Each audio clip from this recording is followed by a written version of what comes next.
ಓಂ ಅಥರ್ವಣ ಒಂದೇ ಶ್ಲೋಕವಾದ ಎಲ್ಲಿ ಬಂತದು? ಅತಃ ಸಮುದ್ರ ಆಯಿತು, ಪುರುಷ ಏವೇದಂ ವಿಶ್ವಂ ಕರ್ಮ ಅದು ಆಯಿತು. ಅದೇ ಆಗ್ಬೇಕಾ? ಪುರುಷ ಏವೇದಂ ವಿಶ್ವ ನೋಡಿ, ಪುರುಷ ಏವೇ ವಿಶ್ವ, ಪುರುಷ ಸೂಕ್ತದಲ್ಲಿ ಬಂದಿರೋ ಮಾತದು. ಪುರುಷ ಏವೇದಂ ಸರ್ವಂ ಅದಕ್ಕೆ ಅರ್ಥ. ಕರ್ಮ ತಪೋ ಬ್ರಹ್ಮ ಪರಾಮೃತ ಎಲ್ಲ ಪರಮಾತ್ಮನದೇ, ಅವನಧೀನನೇ. ಅತಶ್ಚ ಸರ್ವಾಭೂಷರಯೋರಸಾಶ್ಚ ಏನೈಷ ಭೂತೈ ತಿಷ್ಠತೆ ಸಂತರಾತ್ಮ. ಸೃಷ್ಟಿ ಪ್ರೋಸೆಸ್ ಹೇಳ್ತಾರೆ. ಮೊದಲು ಶುರುವಾಗಿದ್ದೇನೋ ನೀರು, ಬೆಟ್ಟಗಳು, ಭೂಮಿ ಇತ್ಯಾದಿಗಳು, ಆಮೇಲೆ ನದಿಗಳು ಇತ್ಯಾದಿಗಳು, ಆಮೇಲೆ ಔಷಧಿಗಳು, ಅಂದರೆ ಸಸ್ಯ ಶುರುವಾಯಿತು.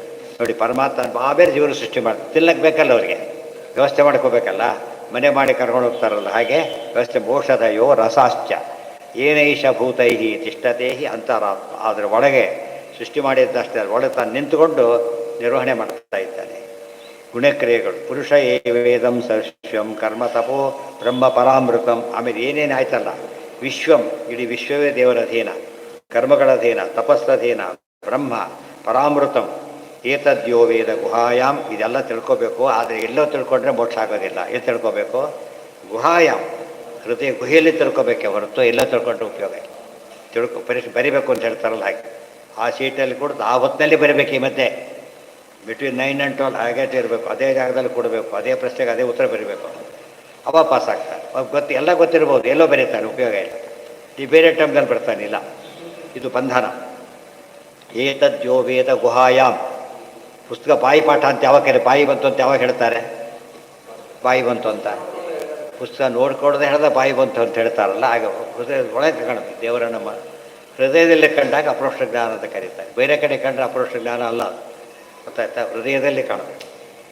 ಇನ್ನು ಅವಿದ್ಯಾಗ್ರಂಥಿಂ ವಿಕಿರತೀಹ ಸೌಮ್ಯ. ಅವಿದ್ಯಾ ಬಂಧನ ಇದೆಯಲ್ಲ, ಬಿಚ್ಚೋಗ್ಬಿಡುತ್ತಾಗ. ಚಿಂತ್ಯತೆ ಸರ್ವ ಸಂಶಯ ವಿದ್ಯತೆ ಹೃದಯ ಗ್ರಂಥಿ. ಗ್ರಂಥಿ ಅಂದರೆ ಗಂಟು. ಹೃದಯದಲ್ಲಿ ಗಂಟಿರೋದ್ರಿಂದ ಎಲ್ಲೋ ಕೇಳಿದ್ರೆ ಇವ್ರ ಉಪಯೋಗ. ಗಂಟು ಬಿಚ್ಚಬೇಕಾದ್ರೆ ಫಸ್ಟ್ ಏನು ಮಾಡ್ತೀವಿ ನಾವು? ಅದು ಎಲ್ಲಿದೆ ನೋಡ್ತೇವೆ, ಅಲ್ಲಿ ಬಿಚ್ಚಬೇಕು. ಮತ್ತು ಹೃದಯದಲ್ಲಿ ಗಂಟಿರೋದ್ರಿಂದ ದೇವ್ರನ್ನ ಎಲ್ಲಿ ಕಾಣಬೇಕು ನಾವು? ಹೃದಯದಲ್ಲೇ ಕಾಣಬೇಕು. ಯಾತಕ್ಕೆ ಹೃದಯದಲ್ಲಿ ಕಾಣಬೇಕು? ಉತ್ತರ ಎಲ್ಲಿ ಪ್ರಾಬ್ಲಮ್ ಇದೆಯೋ ಅಲ್ಲಿ ನಾವು ಔಷಧಿ ಕೊಡಬೇಕೆ ಹೊರತು ಎಲ್ಲೋ ಕೊಟ್ಟರೆ.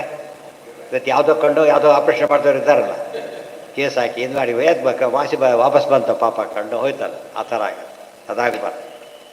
ಆದ್ದರಿಂದ ದೇವರು ಎಲ್ಲವೂ ಆಗಿದ್ದಾನೆ ಎಂಬುದನ್ನು ಅಷ್ಟು ವಿವರಣೆ ಕೊಟ್ಟು ಹೇಳ್ತಾರೆ. ಏಷಾ ಚೇಷ್ಟಾ ಭಗವತೋ ಯಚ್ಚ ಜ್ಞಾನಂ ಪರಾತ್ಮನಃ ತತ್ಸರ್ವಂ ಭಗವಾನೇವ ಏಕಧರ್ಮ ಬಲಾದಯ ಸ್ವಾಭಾವಿಕಿ ಜ್ಞಾನ ಫಲಕ್ರಿಯಾಚ ಶ್ರುತಿ. ಇವೆಲ್ಲ ಇಷ್ಟು ಮಾಡ್ತಾರಲ್ಲ ಪರಮಾತ್ಮ, ಎಲ್ಲವೂ ಅವಂದೇ ಅಧೀನ, ಎಲ್ಲ ಅವಂದೇ ಸಂಕಲ್ಪ. ಬೇರೆ ಯಾರು ದೇವರಿಗೆ ಬೇಕಿಲ್ಲ, ಮಹಾಲಕ್ಷ್ಮಿನೂ ಬೇಕಿಲ್ಲ ಸೃಷ್ಟಿ ಮಾಡೋದು. ಎಲ್ಲರಿಗೂ ಚಾನ್ಸ್ ಕೊಡ್ತಾರೆ ಪರಮಾತ್ಮ, ಅಷ್ಟೇ ಹೊರತು ಏನಲ್ಲ. ಅದು ನೆಸ್ಸಿಟಿ ಅಲ್ಲ. ನೆಸ್ಸಿಟಿಯಿಂದ ಮಾಡೋದು ಬೇರೆ. ಡ್ರೈವರ್ ತನಿಗೆ ಬರುತ್ತೆ, ಡ್ರೈವರಿಗೆ ಕೆಲಸ ಕೊಟ್ಟ, ಕೆಲಸ ಕೊಡಲಿ ಪಾಪ, ದುಡಿಲಿ ಅಂತ ಕೊಟ್ಟ. ಎಷ್ಟೊತ್ತು ಪಕ್ಕದ ತಾಳೆ ಡ್ರೈವ್ ಮಾಡ್ಕೊಂಡು ಹೋಗ್ತಾನೆ ಕೆಲವು ಸಲ. ಯಾಕೆಂದ್ರೆ ಅಗತ್ಯ ಅಂತ ಮಾಡಲಿಲ್ಲ, ಅವನಿಗೆ ಅಗತ್ಯ ಅಂತ ಮಾಡಿಸ್ತಾನೆ. ಅಂಥವ್ರು ಕಡಿಮೆ, ಆ ವಿಚಾರ ಬೇರೆ. ಆದರೆ ಆ ಉದ್ದೇಶ ಆಗಿರುತ್ತೆ ಹಾಗೆ. ಇವತ್ತು ಉಪವಾಸ ವಿಷ್ಣು ಪಂಚಕದ್ದು ಸರಿಗೆ ಮಾಡಿ ನೈವೇದ್ಯ ಎಲ್ಲ ಮಾಡ್ತಾರೆ. ಅವ್ರು ಉಪವಾಸ ಇರಬೇಕು. ಯಾಕೆ ಮಾಡ್ತಾರೆ? ಉಳಿದವ್ರಿಗೆ ಬೇಕಲ್ಲ. ಏಕಾಸಿ ಯಾರಿಗೂ ಮಾಡಬಾರ್ದು. ಯಾತಕ್ಕೆ? ಅವು ಯಾರಿಗೆ ಮಾಡೋದು? ಇವತ್ತು ಯಾರೂ ತಿನ್ನಾಗಿಲ್ವಲ್ಲ, ಮಾಡಾಗಿಲ್ಲ. ಇದು ಅರ್ಥ ಮಾಡಿಕೊಂಡ್ರೆ ವಿಷ್ಣು ಪಂಚಕಾದಿಗಳಲ್ಲಿ ಹಾಗೂ ಹಾಗೆ ದೇವರು ತಾನು ಬೇಡದೆ ಹೋದರೂ ಕೂಡ ಉಳಿದವ್ರಿಗೋಸ್ಕರ ಮಾಡ್ತಾನೆ. ಅವನೇನು ತಗೊಳ್ಳೋದೇ ಇಲ್ಲ. ವಿಷ್ಣು ಪಂಚ ತೀರ್ಥಾರ ತಗೋತಾರೆ, ಅದನ್ನು ತಗೊಳ್ಳಾಗಿಲ್ಲ. ಏನೂ ತಗೊಳ್ಳೋದಿಲ್ಲ. ಆದ್ದರಿಂದ ಪರಮಾತ್ಮ ಯಾರಾತ? ಸರ್ವ ನಿರಪೇಕ್ಷನಾದ. ಅಲ್ಲಿಗೆ ನಾಳೆ ಇಸ್ಕೊಂಡ್ರೆ ಸರ್ವೇಂದ್ರಿಯ ಪ್ರೇರಕೇಣ ಶ್ರೀಪ್ರಾಣಪತಿನೇಹಿತಃ ಯದವೋಚಮಹಂ ತೇನ ಪ್ರೀಯತಾಂ ಕಮಲಾಲಯ.